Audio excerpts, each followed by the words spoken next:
呢啲香港嘅筆記內容啊，同內地嘅用戶根本產生唔到共鳴，互動量少得可憐，更加就唔好提轉化訂單啦。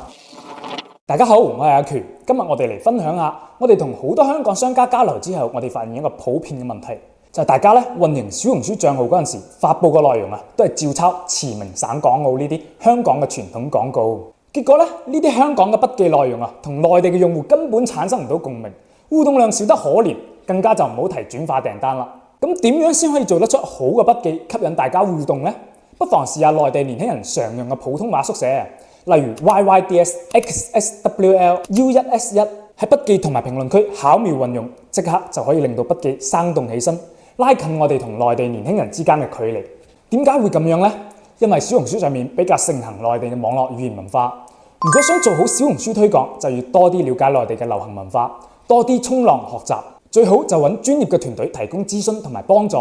如果有任何問題，歡迎喺評論區留低，關注我，帶你喺香港玩轉小紅書。